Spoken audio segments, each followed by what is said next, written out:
And the latest on the coronavirus. 2 charter planes carrying more than 300 Americans from a quarantined cruise ship in Japan have arrived in the United States. Among them, 14 people had already tested positive for the virus. They were permitted to board the planes in a special isolation chamber.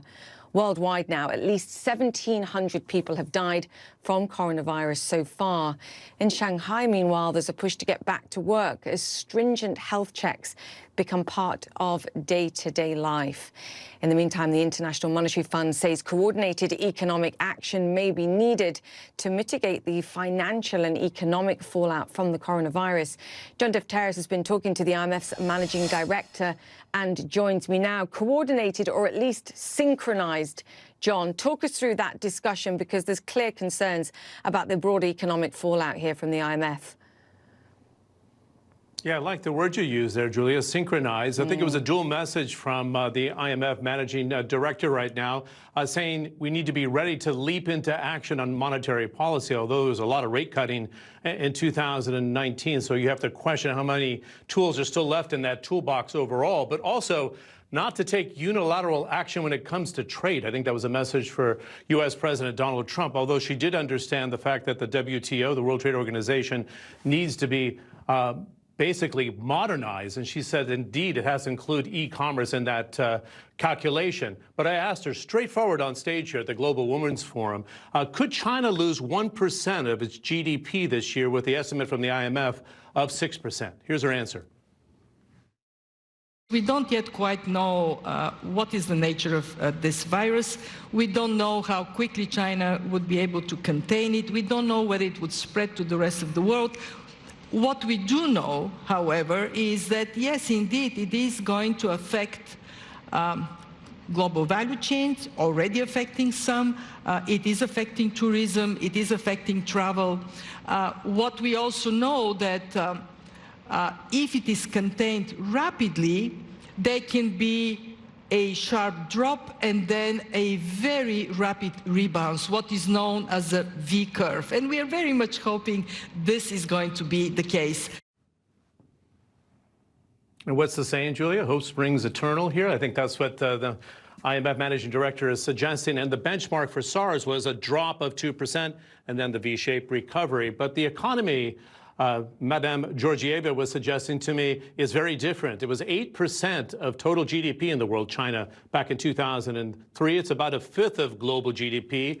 So we're very intertwined. And to circle back to your original question at the top here of the program, she's suggesting that they're going to stick by the estimate for another 10 days of 3.3% global growth, and we could lose 0.1 to 0.2% throughout the year, depending on how fast China recovers.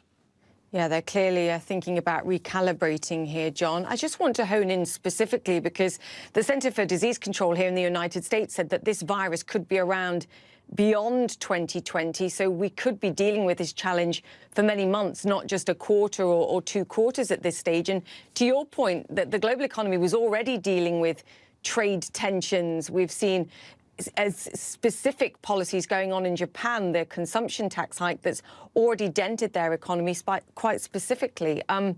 It's a challenge, not just in the region, but beyond.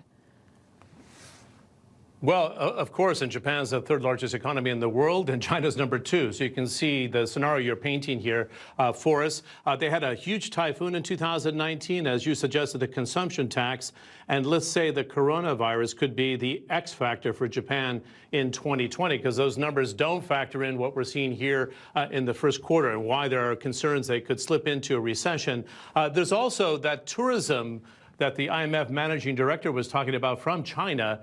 We had 8 million visitors in 2018, up nearly 15% in that year going to Japan. So they have strained government relations going back historically. But the Chinese love Japan and they love to spend money. Their spending was up almost a third in 2018. So this is one of those X factors that could play out for Japan in 2020 indeed. And going back to what Ms. Georgieva told me on stage at the Global Women's Forum, she was saying, look, we had 40 49 central banks cut interest rates 71 times in the last year. They did take coordinated action. But you have to wonder, Julie, if this carries on, how much more can you do at this stage to prop up the global economy? I think that is the biggest concern. She wasn't alarmist about the growth. She was confident they could come back in the second quarter, but there's clearly a ripple effect.